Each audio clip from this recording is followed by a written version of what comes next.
Hey everybody, what's up? We have a very special guest with us today on the DO Live Marketing Show. I'm super fired up. It is a great Friday heading into the weekend. I don't know what that means for me a lot of times because there's work on the weekends. But in any case, joining us from New York City, my former home for just a minute, Dhariana Lozano, co-founder of Supremacy Marketing, published on numerous social media sites, and coming to Youngstown on August 1st and 2nd to be a DOYO Live speaker. Dhariana, what is up? Thanks for joining me today. Hi, happy Friday. I'm so excited to be here and to be coming to Youngstown. I've never been to Ohio, so that should That be is fun. super cool. And we were talking off air. You're born and raised Manhattan. Yes, I am. There's not a lot of you out there either. No, not a lot of us. Last of a dying breed, we like to say. There's no doubt. You know, I think one of the things that I'm most proud about when I transplanted from Ohio to New York City is the fact that the majority of my friends were at least from White Plains and Yonkers, and they had moved down into the city.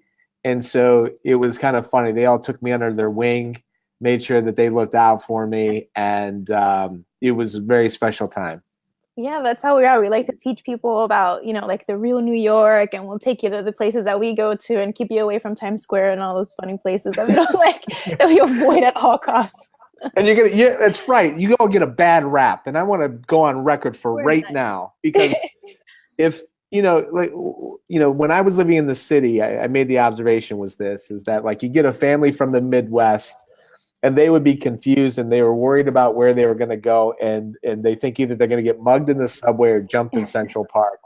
And you'd be on your way to a meeting and they'd be like, "Hey, do you have a minute to help me? I need directions." You're just like, "I can't right now. I'm late for a meeting."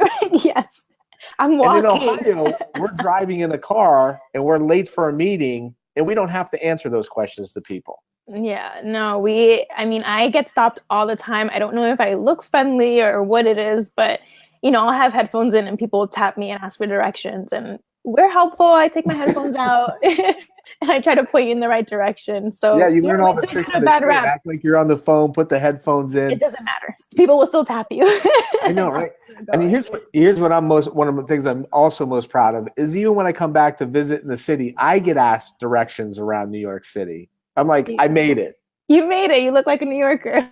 So here's what we want to get into today. Let's give a little bit of background, some context about your expertise in social media marketing, co-founder of Supremacy Marketing, and what you do on a day-to-day basis.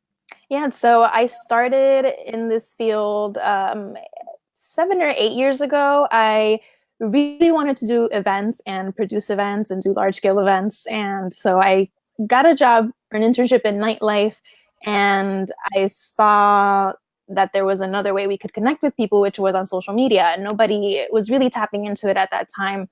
And they were like, "Sure, do it, go ahead." And that was kind of how I got started. And then from there, I moved on to a celebrity wine club and a conference company. And I've done now everything from consumer-facing brands and worked with Coca-Cola and big brands like that, and also mom and pop shops. I've been on the business-to-business side with financial publications and conferences. So I have a little background kind of everywhere. And so I called you to speak at DOYO Live, but now you should be soliciting me to help run my event, it sounds like. I can do it. I mean, I love creating social media lounges at events because people, get people signed up to Twitter and using Twitter and communicating with us and all that good stuff. So, it's social media in a lot of different touch points, not just like posting, but actually how to expand your brand online, whether that's, in person or making your website more social friendly. I've kind of covered everything top to bottom. At least I feel like that. And a few years ago, I started my agency because I felt like social media was kind of an afterthought for a lot of the brands and companies that I worked with, which is getting a little frustrating for me. And I wanted to help small businesses and large businesses just expand and do better and, kind of reach the next pinnacle for their dreams, because we're in a time where technology is in your hand and you can do so much with it. So why not? So I always encourage people to get on social media and show the world what they can do, because there's so many opportunities out there. Absolutely. And I agree with that. I've built this entire business model around showing people that, you know, with slow growth, you can build an audience and you can turn it into something. And I think that people look at it and say, well, it's a marketing conference, so it's kind of easy. And you look at brands like wine or coffee, they have these cult followings. But at the end of the day, you still have to be on top of your game, be consistent, have compelling content, because it's become a very noisy world. It is very noisy, yeah. And right now with my agency, we work with a lot of hospitality clients. There's food everywhere here in New York City, so it's definitely saturated. And you know, it's there's so much going on, but you just have to keep consistent and be yourself. And there's ways to cut around the noise and really build your tribe. So even though there's a million other people doing what you're doing, there's an audience out there for you. There's so many people online. There is. And so how did you come out of FIT and get into social media marketing? Yeah, so I actually did study advertising and marketing while I was in college. So I'm following that path in a sense. You know, I had an intern a year ago and he was actually doing his master's in social media, and that wasn't around when I was in college. So it's been really interesting for me to see the industry grow and actually see that there's full, you know, degrees based on social media. So it's very cool. Right. But again, I wanted to start in events and do events, and I really liked flipping through whenever I flipped through a magazine, I would stop at the ads and kind of think about why they put it in this magazine and went behind this production. And you know, I just thought of the back end, and I'm like, hey, this is what I want to do. And you know, social was just starting to kind of build up around the time where I was in college and coming out of college. And I just saw an opportunity there and I went for it. And, you know, it was like I didn't really have a real job for years, and now here I am. So and that is a great story, by the way. And so you've been in it long enough to see like what's old is new again. I always love that conversation because being around in the early days, you hear people now talking about, and it's so it's at least good. It's maturing. Yeah, it is. And even with all this privacy stuff going on, we're circling right back to where we were 7 years ago, where everything was very grassroots and we had to do a lot of the analyzing ourselves. I mean, the new regulations that are coming in with Facebook, they're limiting how we're going to be able to search our competitors and search people posting. So I was just reading up on it because, of course, things change every day and I have to stay on top of it. But we're kind of backpedaling. It's good for our audience and it's good for us as individuals because there is so much noise, but our marketers are going to have to work a little bit harder again. Yeah, there's no doubt about it. And there's a couple blogs that you published over the past couple of weeks that I've paid close attention to. But before we jump into that, talk about some of the work that you did with Euromoney. Yeah, so Euromoney Institutional Investor, they have about 150 publications when I was there. And it's everything from blockchain to like finance and just all these complicated industries that you don't really think about all the time. I guess, you know, pipes. I mean, just things that, you know, day to day people don't really think about. And with them, I had my boss and we were kind of like the internal agency for the publications and events. So I worked with her on, Marissa Pick is her name, she's amazing. I worked with her on we would work on like 60 projects at a time, different levels, whether it was just doing advertising for a campaign for a publication or actually managing day to day what was going on the social media channels, just depending on what each publication needed from us at the time. Wow, and that's early too. Blockchain is obviously becoming a part of the nomenclature now, but I mean, that's obviously very early, and early is always difficult. It is, and especially in industries like publications and anything that's kind of business to business, I feel like they sort of don't see the value in social media, or they don't think it's for them, or they don't think the audience is out there. But we were able to sell like these very expensive magazine publications to companies and individuals, and we would do it on Twitter and LinkedIn, which to us sounds crazy, but like I said, the audience is out there. But they were buying these subscriptions were like $1,500 or more. Yep. And people were buying them, and it was just from Twitter. So, you know, it was difficult, and there was a lot of proving to do, but we did it. And, you know, the proof is in the pudding. You just have to get out there and be consistent and do it the right way. Yeah, there's no doubt. And I call also the financial, healthcare, insurance industries kind of blue bloods because they function very similarly in the sense that they're slow moving. There's a lot of Yes, a regulation. lot of There's red certain tape. things you can Yeah. say, you can't say. So let's talk a little bit about the state of social media and your view of the world of what's currently going on. You mentioned obviously some of the privacy conversation. But Yeah. what do you think about the current state of social media and social media marketing? There is a lot of saturation in the market, Okay. just because it's your website. You used to have a secretary, and that was kind of like your first point of contact at a company back in the day. And then that changed to your website. But now social media is really that first touch point. And I think it is becoming essential for any business to be online because, you walk down the street and people are like this, they're looking down, they're on their phones. That's where their faces are. And that's where you need to be. By the way, this interview, I'm like this. My phone's just out of reach, but I'm like, I need to check this real quick. Right. So, your phone is kind of always in your hand. I mean, I even have this little bandy thing and I just, it's kind of weird to not have my phone in my hand anymore. And I think that's true for a lot of people. And so because every business is now online, just consumers are getting so bombarded every day with messages, just in general. We were already getting bombarded and now it's even more because it's on your phone. And we have to find a way to cut through that noise. And I think that it's very overwhelming and sort of like the longer you take to get online, the more difficult it is to actually like cut through that noise and make a name for yourself. So get online as soon as possible, like today, if you need to, don't wait till next week.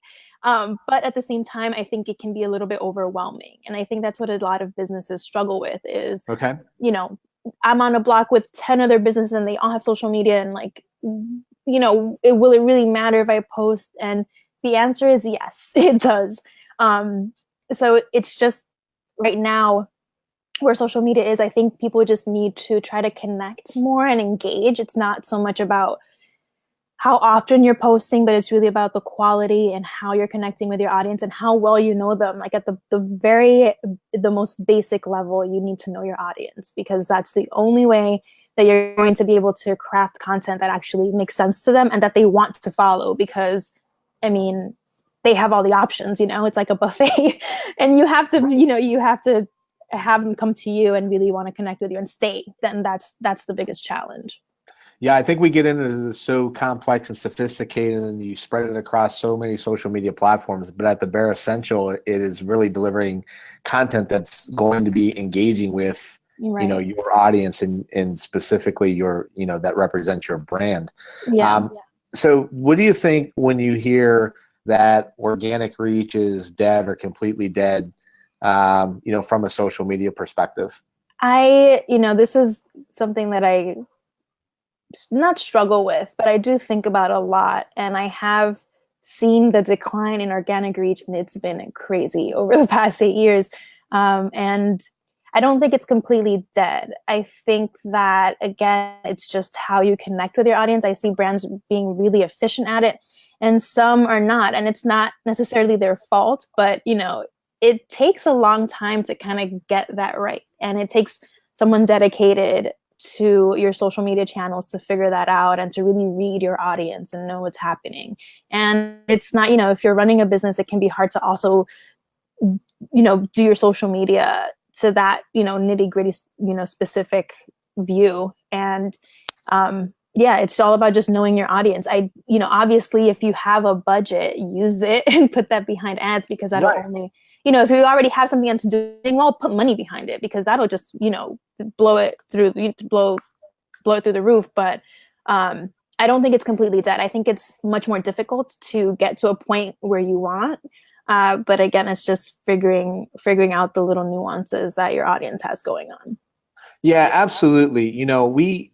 I've been preaching now for over 18 months that Facebook Live obviously has engagement. Video has engagement. I think the days of the static post with links, is a tactic that is a difficult one to break through. But, like we've been doing something as simple as even polls through our Facebook page that get 10, 15, 20 votes, or, favorite pizza place in Youngstown. We list every place there is and give people the option to add things to that. And things like that are you have to work harder. It's not just take content, post it, and you're done. Right, exactly. And it's also not just like, here I am, here I am, here I am. It has to be a conversation. It's like, I always go back to the dating scenario. If you're on a date with somebody, you don't want them to just talk about yourself. You want them to ask you a few questions. You want to feel like they're getting to know you too.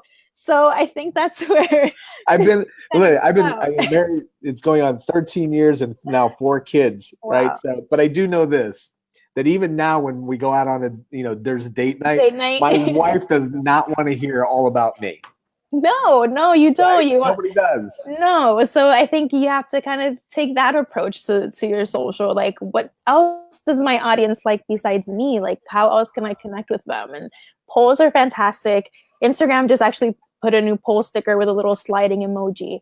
Yeah, that's a big one. Like, everybody's all excited about that yesterday. Right. And you can take a hint from what these social media networks are doing. The fact that they have 2 types of polls now should be a hint to you, like, maybe I should be asking questions and letting people weigh in, which has been a tactic that I've used throughout my career. But I think it's even more important now. Like, let people be a part of the conversation. Let them choose what your next packaging is going to be. Like, get them involved. People want to be involved. You need to talk with, you have to have a conversation. It's not talking to them anymore. You can't tell people what they want anymore. There's too many options. You have to kind of let them dictate. So you manage as well. You not only consult, or you actually will manage people's social media strategy for them as well. Yes, we do. Okay. Then so here's a question that I have, because I've also kind of, over the past, I would think now that since stories, the element of stories on all these platforms have become so more popular and relevant, is it becoming more challenging for a social media marketing manager in your capacity to be able to manage that, like, without being in the business on a day-to-day basis? Right. Because stories is so immediate. Yes. Yeah. So it is a challenge. Fortunately, we are here in the city with a lot of the clients that we work with, but I have worked in companies like Euromoney, where it's global. So I'm not able to be there all the time, but right. There's ways around it. So it's always about communicating with your team what you need. So we'll tell them, take a boomerang. Does someone there know how to use their phone? Take a boomerang of what's happening and send it over, and then we'll handle when it's posted.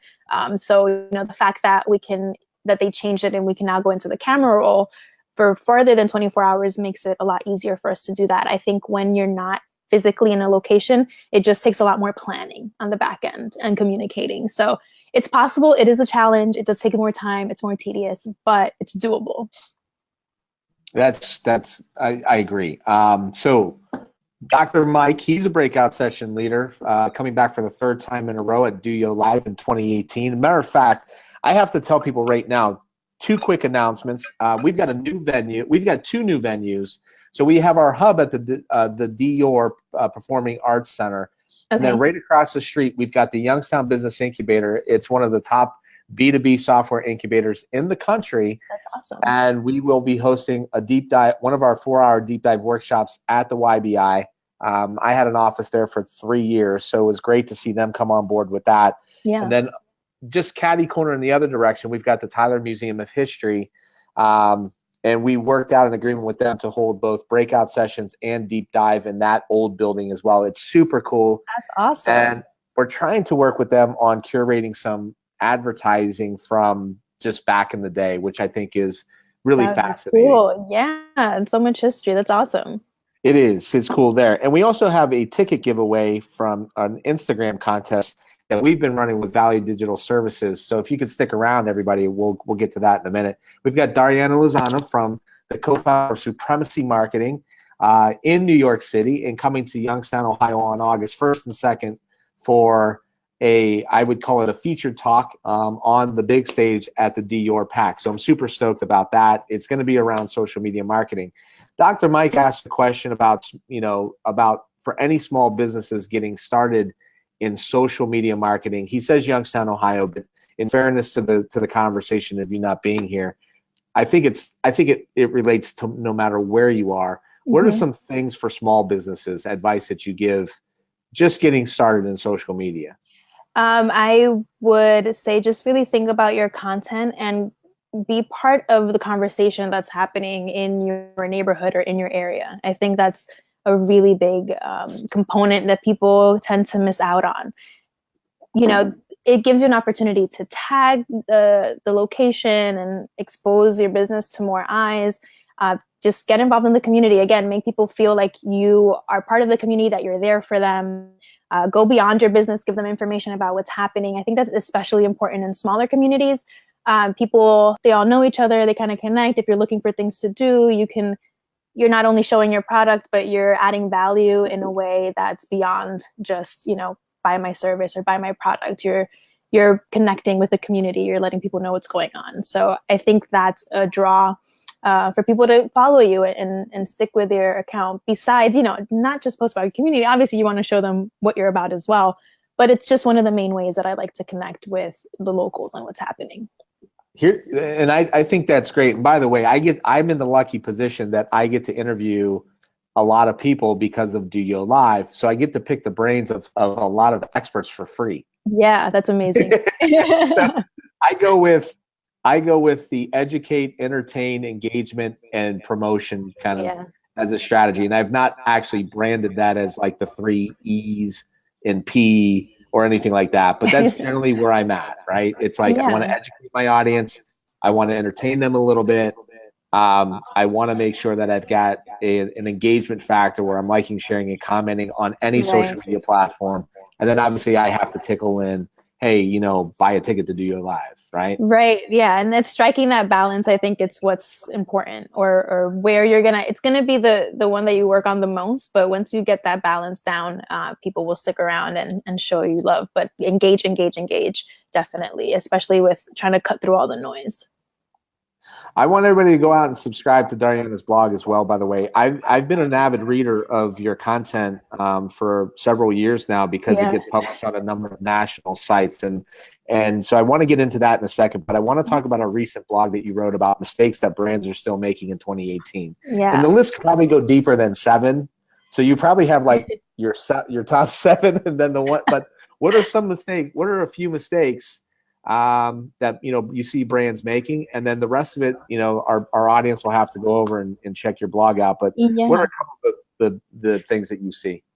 So one of the biggest ones is no strategy or plan. And again, this isn't necessarily the fault of the business. Sometimes you don't have the budgets to have someone work on your social media for full time, but I'll see them just post here and there, like once a month, and then twice in a week, and it's not consistent, and you're not going to see any growth from that.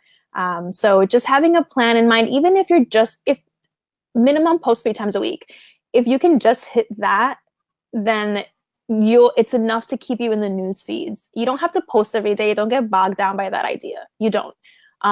It's more about engaging and really getting out there and putting the right content out there. So quality over quantity. So that's the biggest one. Also, I think it's very important in 2018, again, so saturated, you need to stand out in a certain way. So have some sort of branding or look and feel. Again, it's not like a 1,000% a requirement, but it does help. Once I started branding my feed and getting a consistent look going, I saw people stick around a little bit more, or they were more interested, and the content's evolving. And, once they hit your page, they know they're on your page. So using your brand colors or a specific aesthetic, or maybe putting, the same border around every photo, something as simple as that can make you stand out from, the next sandwich shops down the street or something like that. Yeah, and I think that's such a good point, because brand consistency is always very imperative, no matter if it's on social media, your website, or on your print materials. And I think we lose that a little bit in this in this landscape. Yeah. I like you're a New Yorker through and through, but it was a very gentle, here's the mistakes that you make with your social media. I don't need to be mean. I am very direct, and maybe, my readers know this. I don't fluff it up and tell you a story about what happened. I'm just going to give you the information because I don't have time. I'm moving on to my next meeting. I'm doing something else. Moving on. Do you struggle with, though, like you go out and you see social media and you just can't look at it, like just be like, oh, that, like, okay, they're posting something, because I see things come through my feed all the time, and I just wish I could, but I can't turn it off. Yeah, I think I can't turn it off ever. And it's like I look at a feed and I'm like, what were they thinking? Why are they doing that? Do they have someone doing their social media? Probably not. Like, why did this post do so much better? They're probably boosting it. So it's all like, I can't turn it off. I can't. I try, and it's like, I know what you're doing. I know why they did this way, and it's. Well, we're gonna get along just fine this summer. Then you're gonna enjoy your time here. I can assure you that. So there's two more things. I hope I'm not over budgeted on time. No, you're fine. I cleared time, so you're okay. All right, cool. So you've been published on social media today, right? With Right or with Agora Pulse and some of those other places that I'm probably leaving a few of them out. How'd that happen, and what advice do you have for me that I can start to potentially get published in those arenas? Yeah, so you can submit to become a contributor, and then they go through choosing whether or not they want to work with you. Agora Pulse actually reached out to me, and that's how I started writing with them. But for social media today, you can sign up to be a contributor, and then they kind of approve or disapprove. Same thing with Social Media Week, and they kind of pick and choose the articles that they like. So you submit a bunch, but they might not. They don't really choose all of them all the time. So yeah, I think just look for guest blogging opportunities. Business to community is the same. You can kind of sign up and see if they'll accept your articles and materials. So. And has that helped? Is that help then? So you produce a piece of content on your blog, and then you repurpose that obviously through publishing it on LinkedIn, and then you submit it over to these other sites? Yeah. It's all I want to create individual pieces for each one, like specific just to them, but I just don't have the time of managing accounts and running around and doing all this other stuff. And I have my blog, which is like another account I have to run. So it's a lot. I try to blog once a week. If I could do it a little less, maybe I would go that route at this point. But that's what I've been doing. And I'm not, I guess my audience kind of expects there to be a social media tip every week. And it helps me because it helps me stay on top of what's happening in the industry. It also helps me think in a different way that I do on a daily basis. I don't know if this makes sense, but sometimes I miss concepts that I think are like whatever and simple. They're really not to people that are just starting out. And so it helps me kind of take a step back and really think about what I'm doing with my brand. Sometimes I'm writing these posts and I'm like, wait, I need to do this myself. Like, how did I miss this? So it definitely helps the process. And so I always ask my audience, what do they want to know about? And, I take a hint from there and kind of take the writing there. It's such an important point because I feel like I never know enough. Right. And then on my consulting side of my business, I get into the nerdy SEO conversation and all that. And like the majority of the world doesn't care about that. And then furthermore, like I guess maybe what you know about Facebook, there's still so much of the masses out there that are like just the day-to-day basic stuff, whether it's Facebook or Instagram and the post and the comment and the hashtag, like that basic stuff. And we're sitting here thinking, there's this mass adoption and I could never know enough, but there's still people that are still way over here. Right, exactly. And sometimes you do have to take it back to that really basic level to take a look at where you're doing and evolve by taking a step back. It seems counterintuitive and there's so much going forward and it's so easy to get overwhelmed, but sometimes you just have to look at the basics and that'll help you grow more than getting into the fancy stuff, Absolutely. So a good friend of mine, Amy Abruzzi from Gray's Boutique in Youngstown, Ohio, has a question. Thoughts on boosting posts? So the first answer to that would be yes, but 3 options are giving now when you are able to boost what your outcomes that you're looking for, obviously. Any insights that you can share? Again, fashion, she has a great line of clothes in her boutique. Yeah. Any thoughts on boosting versus ads manager versus tactical things that you look for? Yeah, so if you're gonna boost a post, the first thing is I would look for a post that's already doing well on the page organically and boost that. Or while you're creating the post, if you already have in mind that you want to boost something, think about that and think about your caption length and if there's a link in it or not, little things like that. But I always also suggest don't just hit the boost button. I prefer going through the ads manager because you have a lot more control over your target audience and who the ad is going to. Because if you just hit post, sometimes it just picks people for you, or you can do the basic choosing of the target. But if you go in the ads manager, it's a whole different world. And I know that can be a little bit overwhelming, but again, back to my tip about knowing your audience, that's when you need to really get to know them. I want to target Anne, and she has 2 kids, and she's getting ready for her spring wardrobe, and she has this amount of money. So the more specific you get, the easier it becomes to target that person through your messaging, through the image that you're using or the video, and in the targeting itself. Yeah, I mean, I agree with that. I mean, you look at it and it's, you can target people that like your page, people and their friends that like your page, and then you're limited from an audience perspective.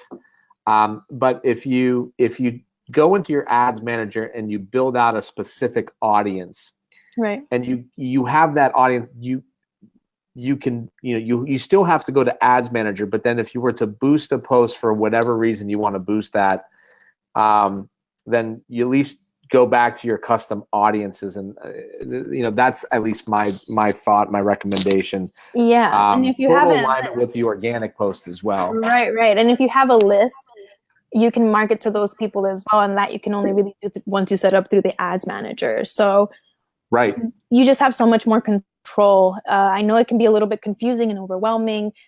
Just take your time and play around, and also think about what your end goal is when you're choosing, because I know there's a lot of options to choose from. Is it engagement or traffic or clicks? There's just so many different options. Just think about really what your end goal is. My personal take on the boost button is Facebook's attempt at iTunes, essentially meaning making the barrier to entry so low that you can just hit the button anytime you want, and the fact that they market to you that this post is performing better, maybe you should boost it, is more along the lines of Facebook's money driver than it is maybe a tactical thing. I agree. I have noticed, though, value in cost per mile and things like that in performance of a boosted post versus an ads manager post. Yeah, that's basically my take on it. I have flirted around with the $1 boost, though.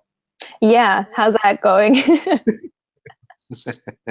I feel like you have to have $1. Yeah, it'll get you somewhere, but it's not the same as.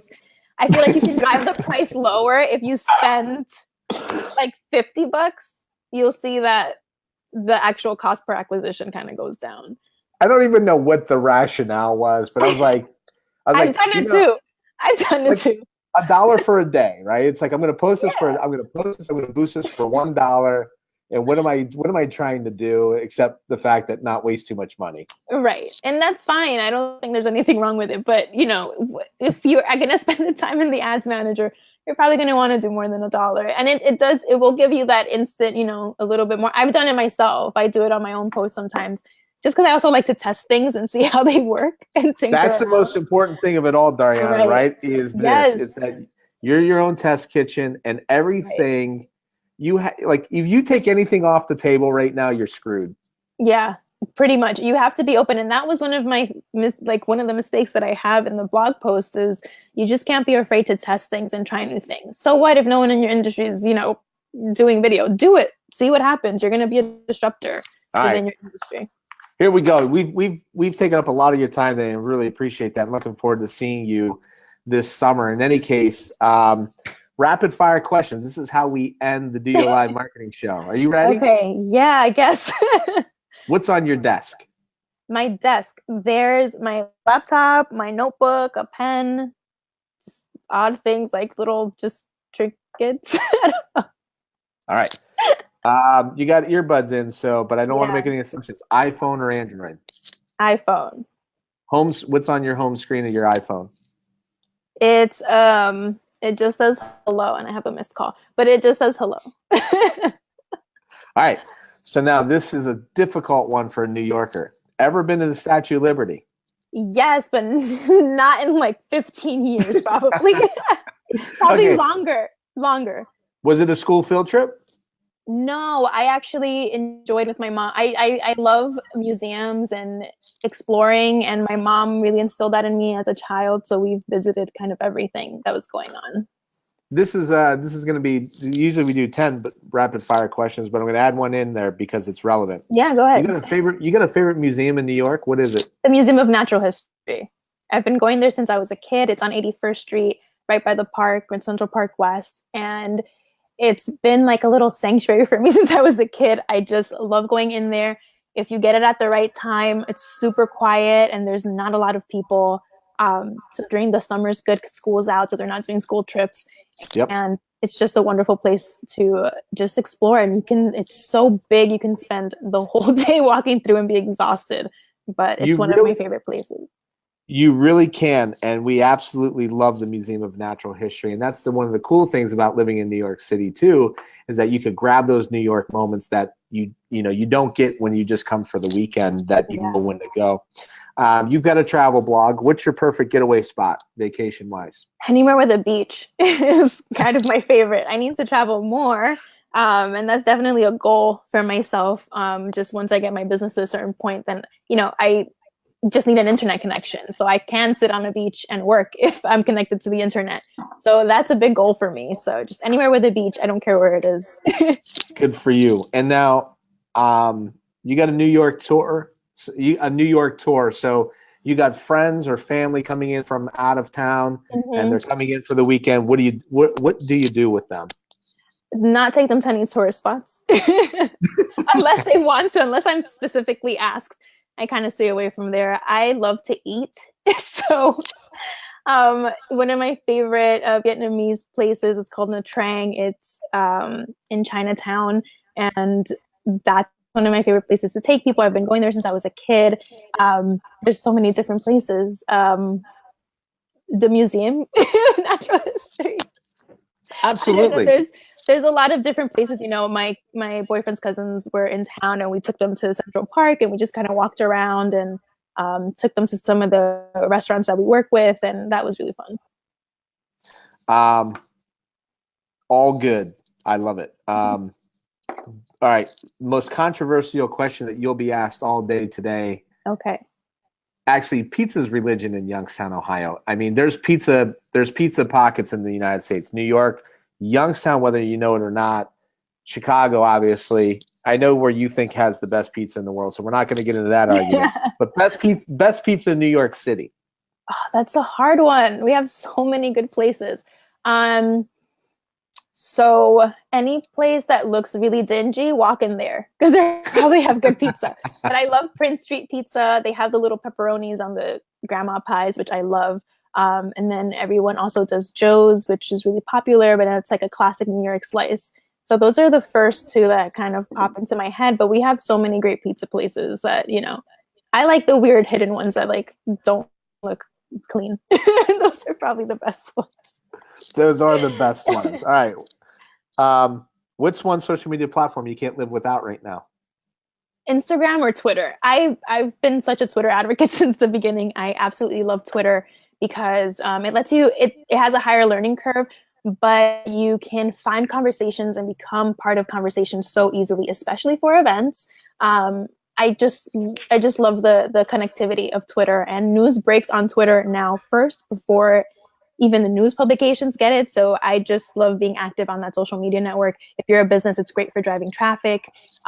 Just the nature of the network, you can put out tons of messages a day. And Instagram, I love now taking photos and visuals, and Instagram's one of the biggest networks right now. So it's important to be on there as well. So when I lived in New York City, I covered my first year in New York. I was actually lived in Manhattan, but covered Long Island as a territory outside sales.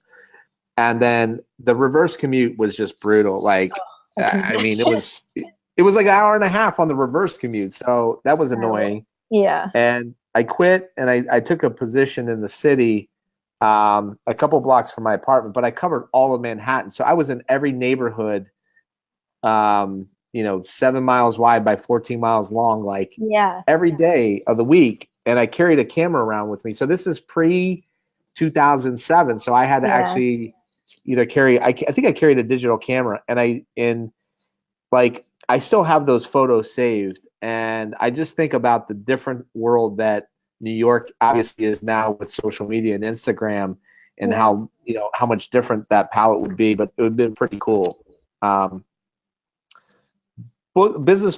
book that you recommend everybody read. Summer's coming up. Everybody likes a summer reading list. Business book or enjoyment? I have a pile of books that I have to really get into. There's Principles by Ray Dalio, which I'm getting into. I believe his name is Ray Dalio. I'm getting into it now.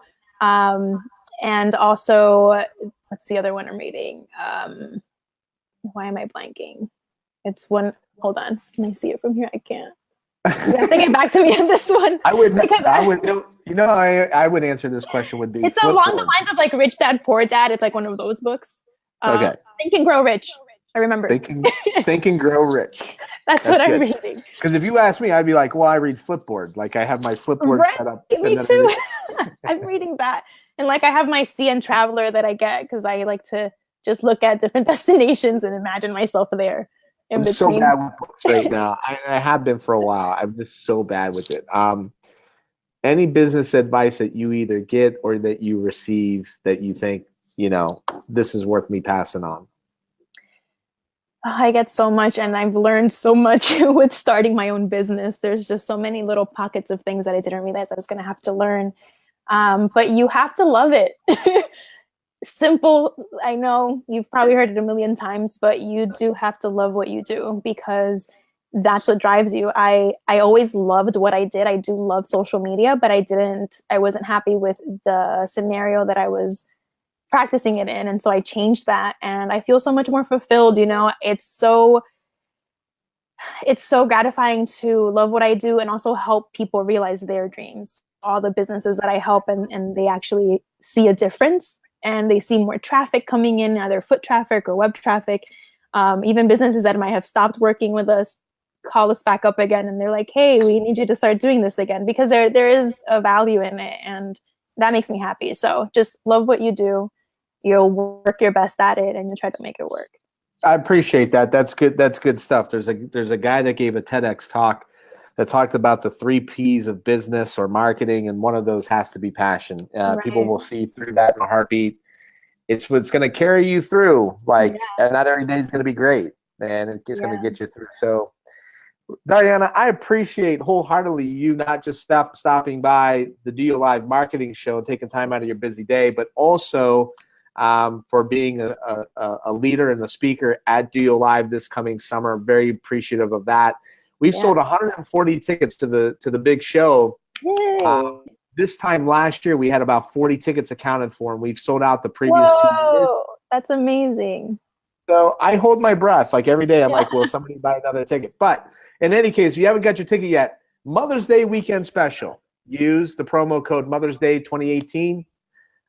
Super creative there, right? Use that. You'll save $75 this weekend only. Instagram giveaway. Yes. Before I completely end it. So we have a winner from Valley Digital Services. They're sponsoring this giveaway. Colleen Welsh. Colleen Coco Bongo on Instagram. You are our winner. You win a ticket to DOYO Live. We'll tag you back in that post. Hey, congrats. Dhariana, I respect your work as well. That's why I reached out and wanted to see you in Youngstown this summer. Yeah, thank you for inviting me. I'm so excited. I mean, it sounds like it's going to be big. We're already at 140. Yeah, and oh, by the way, you gotta bring those Air Jordan 3s with you. Yes, I wanted to talk to you about that. I was going to ask you if you decided what pair you're wearing because I don't know which pair I'm bringing. So, look, midlife crisis at 40 years old. Most guys like they want like a Harley Davidson or put a Right. bar in their house, or they go on. I wanted a pair of Air Jordan 3s. My wife was like, what is wrong with you? And I was just like, when I was a kid, I couldn't afford those, man. Like we didn't have Right. $100 laying around the house for Yeah. me to go buy those. And Yeah. obviously the price has gone up a little bit. A So, tad. Yeah, I couldn't um, afford them really when I was younger, and I got into it more into my adult life, and now it's like I can't look at the release dates because I'll try to buy everything that's out there and I can't. I don't, I only break out the Air Jordan 3s like on like 75-degree sunny days. Wait, And what was then the pair that your wife got you? What was the first pair? Air Jordan 3s, the cements. The cements, of course it was the cements. Those are my favorite. They're just like I feel like that makes you an aficionado, not like a complete sneakerhead. Yeah. But Like the 88s and the cements are my favorites. I love them. Are they? Yes. Those are my two favorite pairs. I got into this weird habit. I rocked out some red tennies, and like then it's become like the calling card. Right. So last year I had like a pair of Air Force Ones, the fly knit reds. Yeah. Yes. And I actually have a sneaker concierge, so I taught part-time at a university here locally. Yeah. So there's like a young man. I'm like, what do you think? Like, and he's like, no, you got to go with the fly knits. And then I was out one day and I didn't have red tennis shoes on. Like somebody's like, hey, where are your red tennis shoes? Like, That's so funny. So it's become a branding thing at this point. Yeah. Well, it's funny because I work with a public speaking coach. He's great. And he's like, you're going to be at this conference. You should wear your, like, that's part of your brand. And I'm like, yeah, I guess it is. And I think, in New York City, it's kind of part of the culture if you grew up here. All my friends and I, we all wear Jordans. And it was funny when we used to go out to the clubs back in the day, we would like, if a pair came out, we all had them. And it was just ridiculous. But it's part of, it's part of the culture here. You wear Jordans. That's kind of how it goes. It is totally part of the culture. And so the funny thing about the conference here is that we are changing the culture, and like it's upbeat. We have DJs playing throughout the day, and we do, it's like you can learn, you can crush it, and you can also have some levity and some fun and do it with style. Yeah. And so like we have a little bit of a sneaker wars where leading into the conference, people are like literally like posting their pictures of their sneaks and hashtagging them and tagging other people. So all right. I'll pick, I don't know. Now I feel like you have more pressure. Like, which pair am I bringing? Maybe I'll bring more than one and switch like middle of my session, switch them. You're going to have, yeah, exactly. Right. You're going to, a shoe change. In any case, thanks for all you do, Dhariana. I really appreciate it. You and I got to connect here eventually offline and talk about some other things about your talk. Otherwise, everybody have a great Mother's Day weekend. Happy Mother's Day to all the moms out there. Hey, happy Mom's Day, moms. I'll look into the camera right now. Happy Mother's Day to my lovely wife, Joanna, the lovely mom of our 4 kids. That's right, our 4 children. She deserves some off time this weekend, so I need to wrap some things up and get busy. Sounds good. Happy Friday, everyone. Have a great weekend. Thank you for having me. Bye-bye. Bye.